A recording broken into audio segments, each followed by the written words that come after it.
Hello बच्चों, कैसे हैं आप। मैं फिर से आपके लिए वीडियो लेकर आई हूँ।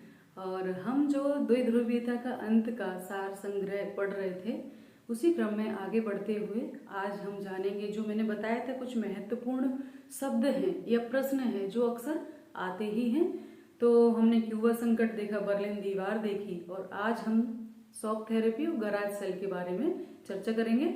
तो शॉक थेरेपी भी, जैसे मैंने बताया था, क्यूबा संकट जैसे आता है वैसे ही शॉक थेरेपी भी आता ही आता है। और गराज सेल भी पूछ लेते हैं कभी कभी कि गराज सेल क्या है ना।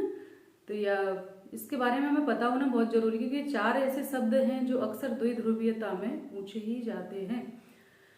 तो आइए चलते हैं। सबसे पहले हम देखें शॉक थेरेपी के बारे में। तो शॉक थेरेपी बार बार आपने पढ़ा होगा, पर उसको पर्टिकुलर सही शब्दों में क्या हमें लिखना है। इससे 2 नंबर या 3 नंबर का प्रश्न आया है, तो हम शॉक थेरेपी के बारे में सीधे सीधे लिखेंगे कि भाई क्या है ये। इसका अर्थ है आघात पहुंचाकर चिकित्सा करना, यानी शॉक देकर ट्रीटमेंट करना। हमने सुना है ना कभी जो मानसिक चिकित्सा होती है उसमें ये प्रयोग करते हैं, कहते हैं उनको शॉक लगवा दो। कई बार हम मजाक के तौर में भी कहते हैं कि ये तो मेंटल हो गया, इसको शॉक लगवा दो। तो शॉक पहुंचाकर उसको ठीक किया जाता है। वैसे ही इसके लिए ये शब्द क्यों यूज हुआ वो हम अभी चर्चा करेंगे। तो इसका शाब्दिक अर्थ है आघात पहुंचाकर चिकित्सा करना। तो ये क्या था कि रूस, मध्य एशियाई गणराज्य और पूर्वी यूरोप के देशों में साम्यवादी मॉडल से पूंजीवादी मॉडल को अपनाने के लिए इसका प्रयोग किया गया था, और विश्व बैंक व अंतर्राष्ट्रीय मुद्रा कोष ने इसमें महत्वपूर्ण भूमिका निभाई थी। अगर आपका 2 नंबर का 3 नंबर का प्रश्न आता है, इतना पर्याप्त है। अब थोड़ा सा हम जान लें क्या था। तो ये तो हमने शाब्दिक अर्थ दे दिए, लेकिन अंदर से हम इसको जाने भी क्या थी शॉक थेरेपी। हालांकि आपको पता होगा, मैं पिछली उसमें भी पढ़ा चुकी हूँ। शॉक थेरेपी जो है वो सोवियत संघ का जब विघटन हुआ और जब वो पूंजीवादी व्यवस्था, साम्यवादी व्यवस्था से पूंजीवादी व्यवस्था में उसको परिवर्तित किया गया, तो ऐसे में चूंकि साम्यवादी समाजवादी व्यवस्था थी, वहां पर सारे जो संपत्ति के साधन थे उस पर राज्य का नियंत्रण था। ऐसे में इस व्यवस्था को हटाकर पूंजीवादी व्यवस्था की ओर ढालना, तो इसको शॉक थेरेपी का नाम दिया गया। और ये किसने किया? वर्ल्ड बैंक ने और अंतर्राष्ट्रीय मुद्रा कोष ने, दोनों ने महत्वपूर्ण भूमिका निभाई। और उन्होंने अपने उस मॉडल को खत्म किया, और उसके लिए ही उन्होंने गराज सेल बहुत बड़ी मात्रा में चली थी। अभी आगे हम अगला शब्द वही लेंगे। तो ये शॉक थेरेपी थी, यानी ये वो संक्रमण काल था जब उनकी साम्यवादी मॉडल को, जो अर्थव्यवस्था थी सोवियत संघ की और उसके गणराज्यों की, वहां से उनको निकालकर पूंजीवादी मॉडल में फिट करना था।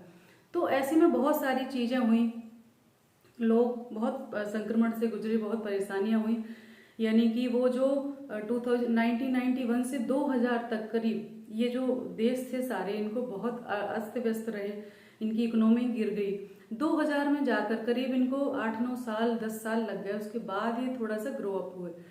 तो पहले से इन्होंने कोई प्लानिंग नहीं की थी कि ऐसा होगा, तो इसके माइनस पॉइंट भी हम देखकर चले। आनंद फानन में ये सब किया गया, और उसका नुकसान बहुत ज्यादा जनता को भी उठाना पड़ा, और जो उस समय काम कर रहे जनता को ही उठाना पड़ा, क्योंकि उस समय कोई पर्टिकुलर बॉडी तो थी नहीं कि उसका ये सब कुछ था, सभी जनता का था। तो पुरानी चीजें ध्वस्त हो गई थी, नया कुछ था नहीं, तो लोग बहुत परेशान थे, बहुत परेशान हुए। उनकी आर्थिक व्यवस्था बहुत गिर गई, जो मूलभूत सुविधाएं राज्य उनको प्रदान करता था वो खत्म हो गई। तो जो स्वर्ग लोक उनको दिखाया गया था कि इस मॉडल से इस मॉडल में जाने में ये सब होगा, तो वो सब ऐसा कुछ हुआ नहीं, और लोग काफी तकलीफों का सामना लोगों को करना पड़ा। तो ये शॉक थेरेपी थी। ठीक है, अर्थव्यवस्था को साम्यवादी अर्थव्यवस्था से पूंजीवादी अर्थव्यवस्था में बदलना, और जो मालिकाना हक था, जो संपत्ति का स्वामित्व था, वो राज्य या जनता के पास था, उसको परिवर्तित करके पूंजीपति या किसी निजी हाथों में सौंपना। ये पूरा शॉक थेरेपी थी। ठीक है, उसी से संबंधित एक शब्द होता है गैराज सेल। इसके लिए गैराज सेल लगाई गई थी। ये गैराज सेल के बारे में हम जानेंगे। इसमें क्या हुआ था, इसमें बड़ी मात्रा में थोक के भाव कारखानों की बिक्री या नीलामी की गई थी। जो कारखाने थे वो अभी तक राज्य के नियंत्रण में थे, है ना। सोवियत संघ में जो गणराज्य थे उनके राज्य के नियंत्रण में सारी व्यवस्थाएं होती थी, उत्पादन के सारे साधन उनके हाथ में थे, सभी उसमें काम करते थे, सभी को आवश्यकता अनुसार मिलता था, और उनके क्षमता अनुसार वो उसमें काम करते थे और पाते थे, और पूर्ण नियंत्रण जो था वो राज्य का था। जमीनें राज्य के हाथों में थी, है ना। तो बड़ी संख्या में ये कारखाने जो थे वो नीलाम किए गए कौड़ी के भाव औने पौने दामों में। हालांकि इसमें सभी को आमंत्रित किया गया था, सभी जनता से कहा गया था कि आप इस नीलामी में शामिल हो और आप भी मालिक बन सकते हैं। पर जैसा कि हम जानते हैं कि जो पैसा था वो उनके पास इतना नहीं था, और अर्थव्यवस्था गिरने से, ये सब चीजें बदलने से, और उनके पास ये सब व्यवस्थाएं नहीं थी, तो उन्होंने क्या किया कि कागज पे तो खुद ले लिया और मूल रूप से बीच में किसी से पैसे लेकर और उनको बेच दिया। तो ये नाम मात्र के थे, बाकी कुछ पूंजीपतियों के हाथ में ही ये सारी चीजें चली गई। तो काफी अफरा तफरी, बहुत कष्ट का सामना आम जनता को इसमें झेलना पड़ा था। चूंकि थोक के भाव ये बिक रहे थे, इसलिए इसको गराज सेल का नाम दिया गया, है ना। तो ये गराज सेल थी और वो शॉक थेरेपी थी। ये बहुत महत्वपूर्ण है, अक्सर आते हैं, तो आप इनको ध्यान रखें। इसके साथ ही जो सार संग्रह की श्रृंखला है उसमें कुछ और आप पूरा जो आप देखेंगे गौर से, द्वितीय विश्व युद्ध का समय अवधि पूछ लेते हैं, है ना।